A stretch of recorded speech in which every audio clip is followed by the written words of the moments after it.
regime democrático prevê que os brasileiros devem ser convocados para emitir a opinião sobre determinado assunto por meio de um plebiscito. Ele é utilizado na fase anterior à elaboração de qualquer lei. Caso a maioria dos eleitores escolha sim, é dada continuidade ao processo de elaboração da lei. Se não, ele é interrompido. O plebiscito funciona como uma eleição e é feito por meio da urna eletrônica. Mas você sabe as regras para a realização de um plebiscito? Vai saber a partir de agora no programa Grandes Julgamentos do STF. Nós apresentamos a decisão da Corte concluída em agosto de 2011, que por unanimidade determinou que o plebiscito para o desmembramento de um Estado deve envolver não somente a população do território a ser desmembrado, mas os moradores de todo o Estado.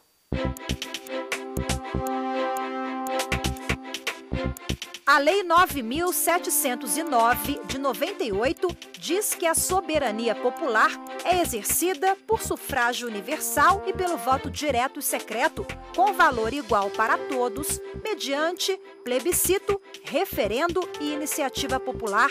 O artigo 7º da lei diz ainda que nas consultas destinadas à criação, à incorporação, à fusão e ao desmembramento de municípios e estados, entende-se por população diretamente interessada, tanto a do território que se pretende desmembrar, quanto a do que sofrerá desmembramento.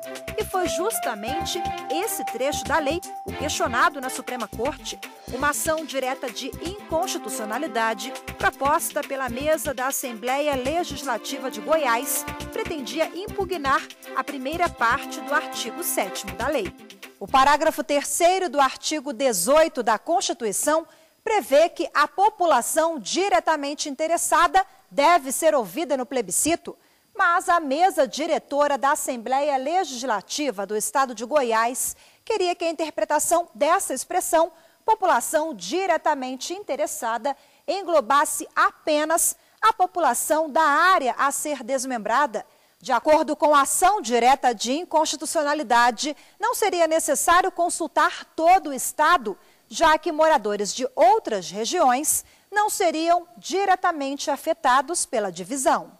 A Câmara Legislativa goiana sustentou que a consulta a todo o Estado viola a soberania popular prevista no artigo 1º e 14 da Constituição, cerceia o exercício da cidadania, artigo 1º e 2º da Carta Magna, e obstrui o desmembramento de estados, por exigir a manifestação da população da área remanescente que não quer a separação.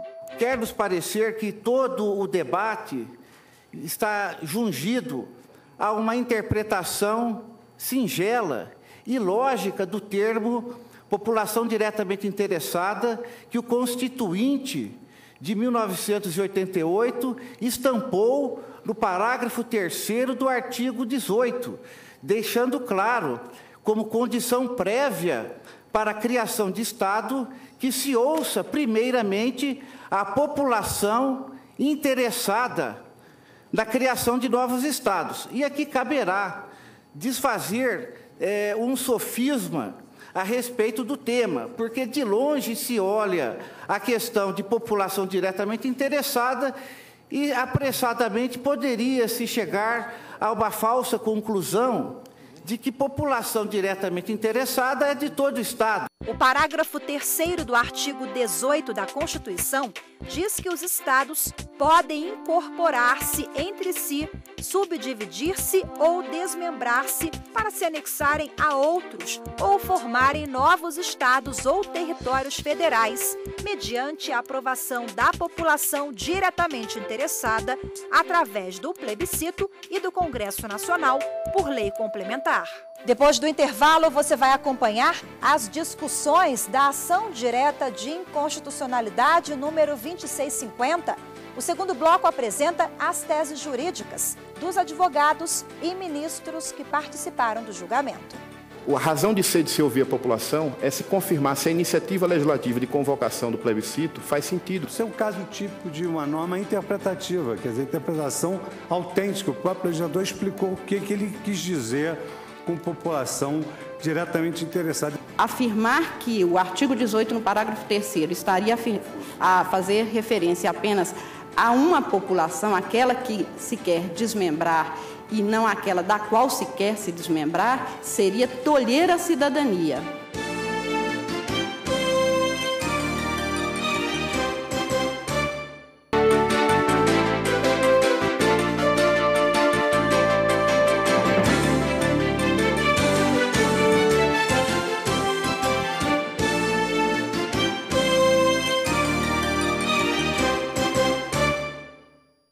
Qual é a população diretamente interessada no desmembramento de um estado ou de um município?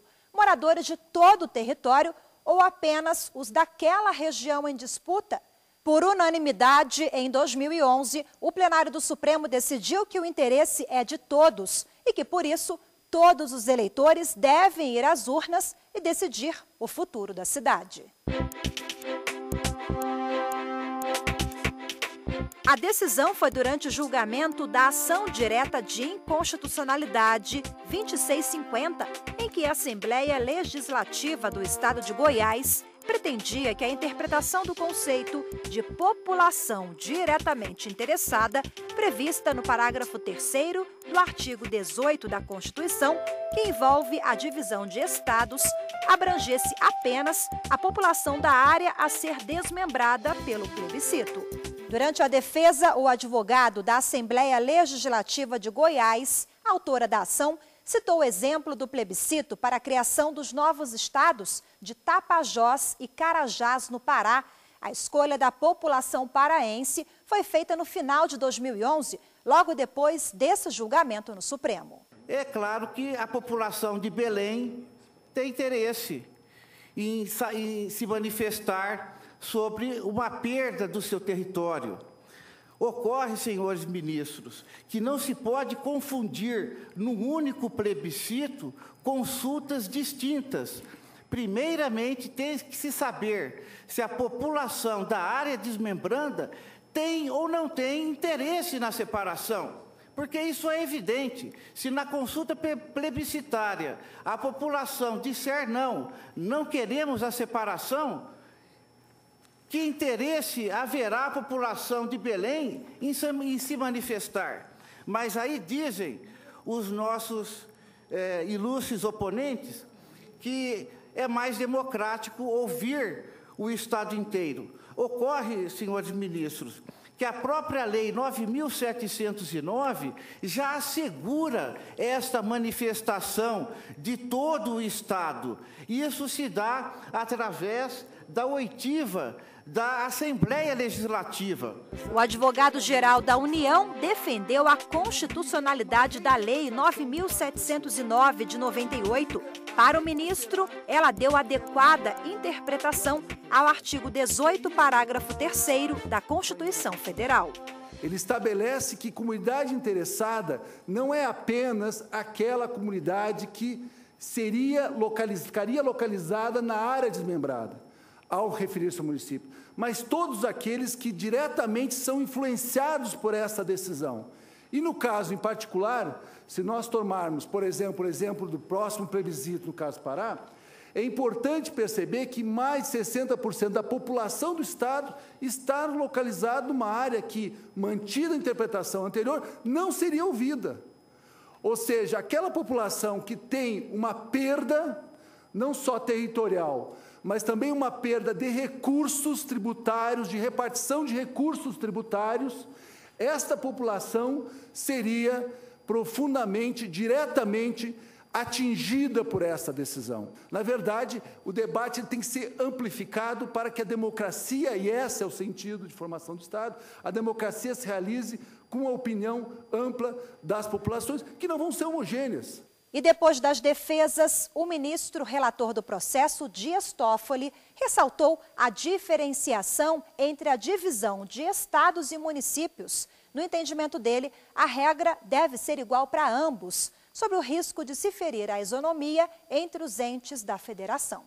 Segundo a requerente, a presença de termos distintos para cada uma das hipóteses de desmembramento importaria na conclusão de que cada um teria significado diverso. populações dos municípios envolvidos significaria, para o caso do desmembramento de município, tanto a população da área desmembranda quanto a população da área restante, enquanto população diretamente interessada para o caso do desmembramento dos Estados-membros significaria apenas a população da área desmembranda. Mas tudo isso levaria a um importantíssimo problema hermenêutico que eu gostaria de destacar. Como dar interpretação diversa a fenômenos ontologicamente semelhantes? Desmembramento de município e desmembramento de Estado. Por que razão para um se deve exigir a consulta às populações da área desmembranda e da área restante e para outro apenas consulta à população da área a ser desmembrada? Ficaria, então, o problema da divergência entre o processo de desmembramento de Estados e o processo de desmembramento de municípios. A mim parece que esse tipo de problema deve ser evitado por intermédio de uma interpretação que dê a mesma solução para ambos os casos, sob pena de, caso contrário, se ferir, inclusive, a isonomia entre entes da federação, conferindo-se maior facilidade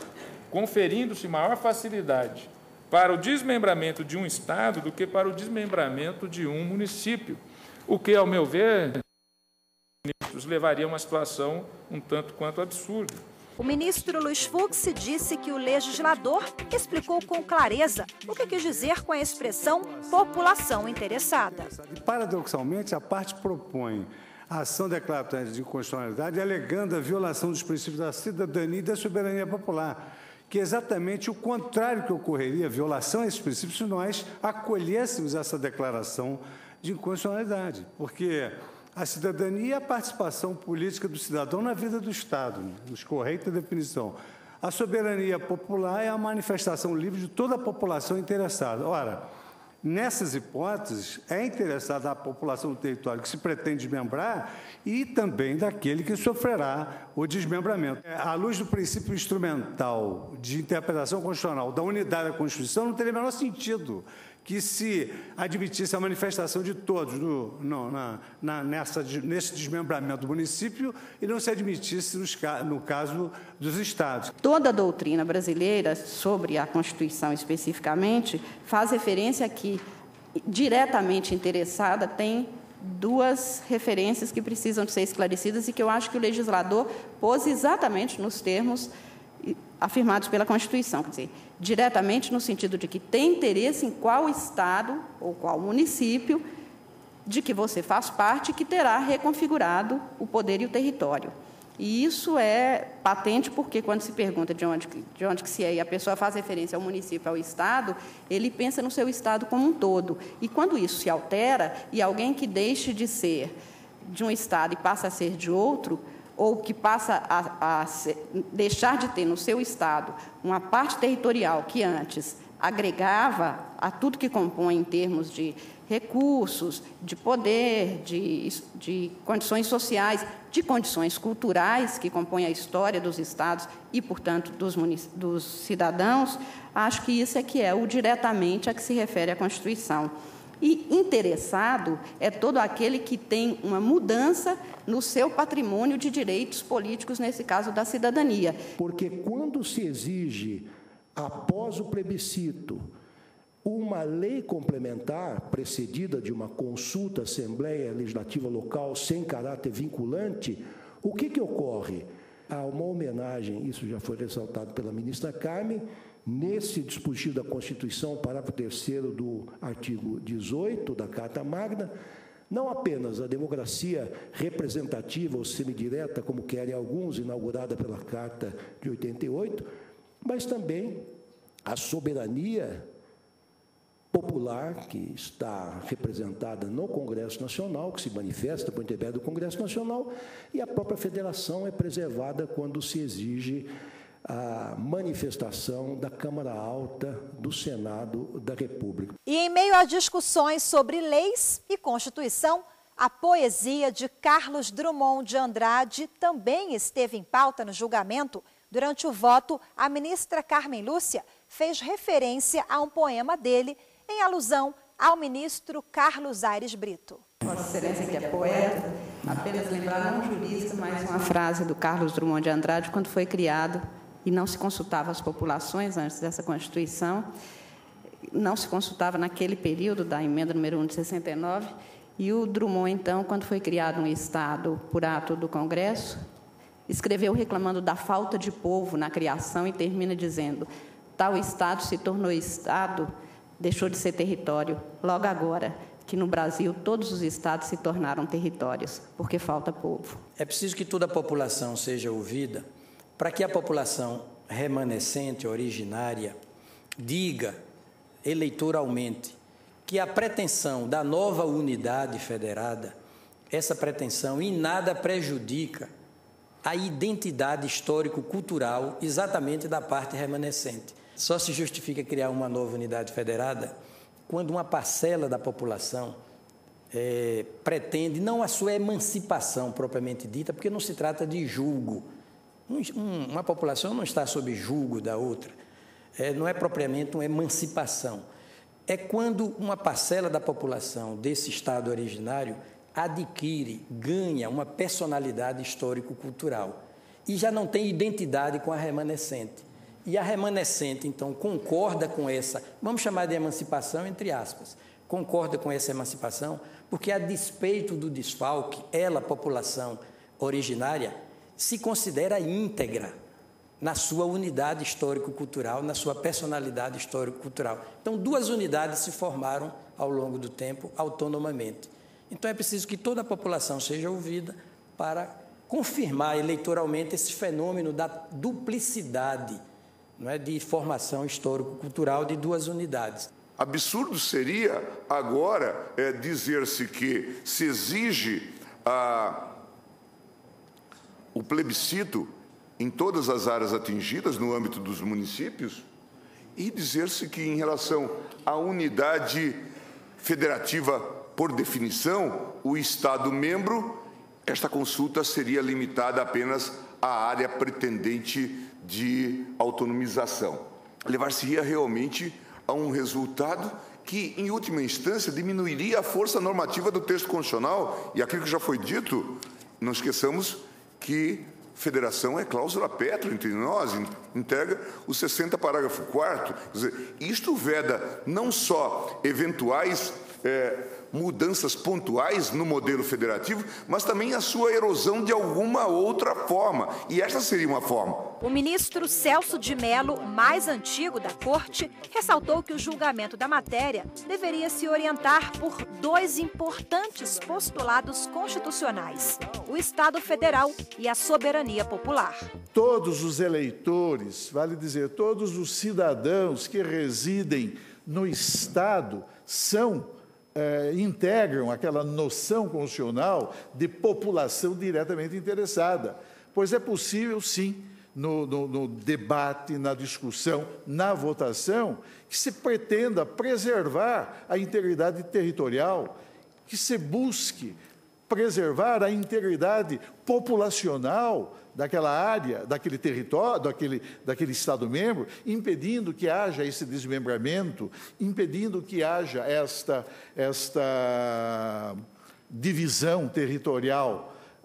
O interesse, a mim me parece, é evidente, de todos os eleitores, vale dizer, de todos os cidadãos com domicílio eleitoral naquele particular Estado-membro, se e quando houver a consulta plebiscitária.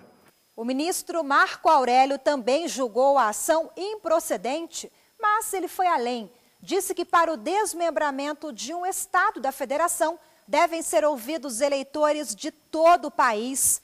Baseado na Carta da República, o ministro ressaltou que hoje estados e municípios têm participação nas receitas estaduais e federais. Ora, se há possibilidade de vir à balha, e o vocábulo é vernacular, balha com LH, né? De vir à balha um novo município ou um novo estado, haverá prejuízo para as populações dos demais estados, dos demais municípios, e a razão é muito simples. Aumentará o divisor do fundo alusivo aos estados e do fundo também referente aos municípios. Já não estou nem cogitando de despesas, considerado o surgimento de estados, não de municípios, de despesas federais, e não são poucas, alusivas ao funcionamento das duas casas do Congresso, a Câmara dos Deputados e o Senado da República.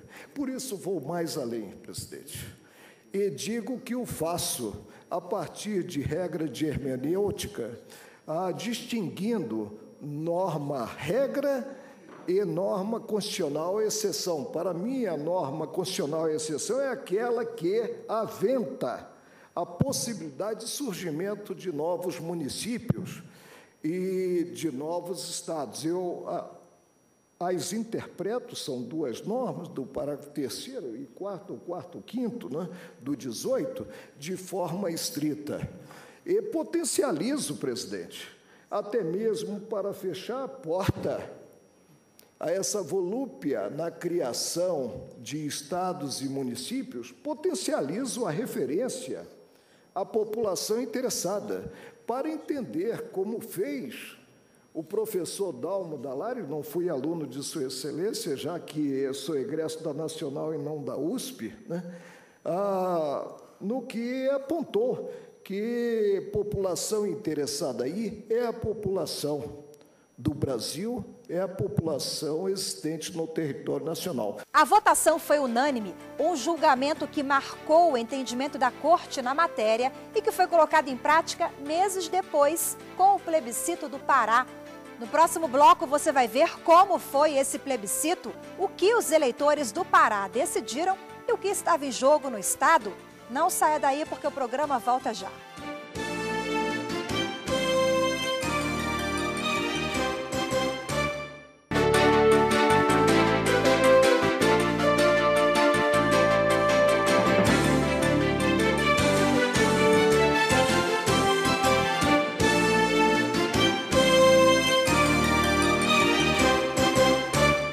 O programa dessa semana apresenta a decisão tomada no julgamento da ação direta de inconstitucionalidade número 2650.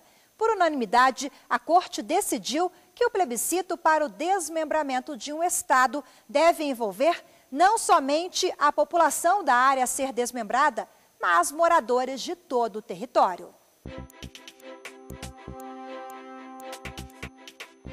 O exemplo mais recente da história do Brasil em que os eleitores foram convocados para um plebiscito foi em dezembro de 2011, no Pará, em pauta a criação de 2 novos estados, Carajás e Tapajós. Como o julgamento no Supremo, envolvendo as regras para a realização do plebiscito, foi concluído em agosto do mesmo ano da votação. Durante as discussões do processo no plenário, em vários momentos, os ministros fizeram referência à escolha dos eleitores no estado do Pará. O estado do Pará tem uma tradição histórica e de preservação de seu patrimônio cultural fortíssima. Nasceu, como nós sabemos, primeiro o segundo maior estado da federação depois do Pará. Tem 7,5 milhões de habitantes, 4.700.000 eleitores. Surgiu a partir do desmembramento do território da capitania do Maranhão e do Grão-Pará. Sempre teve um sentimento autonomista muito forte, inclusive com a revolta da cabanagem em 1835, Pará declarou-se independente do resto do país.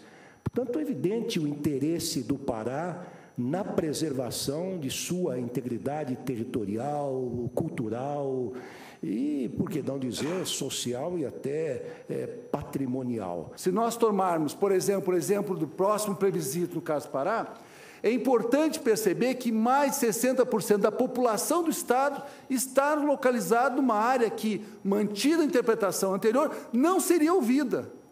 Ou seja, aquela população que tem uma perda, não só territorial, mas também uma perda de recursos tributários, de repartição de recursos tributários, esta população seria profundamente, diretamente atingida por essa decisão.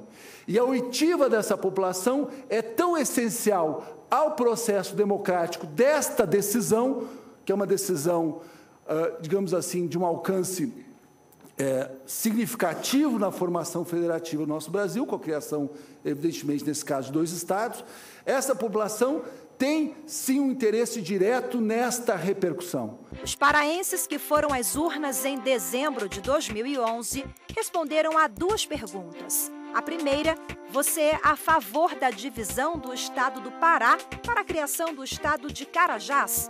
E a segunda, você é a favor da divisão do estado do Pará para a criação do estado do Tapajós? Quase 70% dos eleitores responderam não nos 2 casos. Os paraenses decidiram manter o estado do Pará como território original. Em homenagem à autonomia, que é elemento conceitual da federação, como é que um estado, sem ser ouvido por toda a sua população, vai se desfalcar, se privar de uma parcela de sua população e do seu território? Com a decisão das urnas, o trâmite para a divisão do estado do Pará se encerrou junto com o plebiscito. Dessa forma, a Assembleia Legislativa Paraense e o Congresso Nacional não precisaram analisar a divisão do território e a criação de novos estados. O programa de hoje fica por aqui. Nos vemos na próxima semana com mais uma grande decisão do Supremo. Muito obrigada pela sua companhia e até a semana que vem.